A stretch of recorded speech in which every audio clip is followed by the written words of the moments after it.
Llongyfarchiadau mawr ar ennill y categori deli a siop arbenigol gorau. Be mae'r wobr yma'n ei olygu i chi?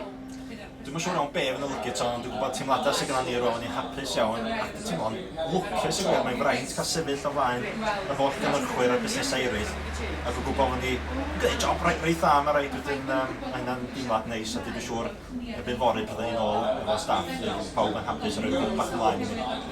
A pa fath o hwb di hyn i'r busnes a'r cwmni wrth edrych i'r dyfodol? Achos ni'n busnes ifanc a dyna ni ddim o gymryd i'r siop, dyna ni wedi dysgu lot wrth fynd ymlaen. Ac mae'n deimlad da gwybod rhywun sydd efo'r gwybodaeth wedi dŵad i'r siop heb niwbod rhywdro i feirniadu, a mae rhaid oedd bod o neu hi yn credu fod i'n gwneud gwaith gweith da, mae'n deimlad braf. A sut ydych chi'n ddathlu rwan heno? Os oes i'n det iawn mae gen i ofn cofio, achos fod i'n nos iau, yn nos sydd ben bore fory fyny i'r gogledd, a wrach gawn ni ryw ddathliad batros y penwythnos a jyst rhannu efo'r staff, a dyn byd mawr.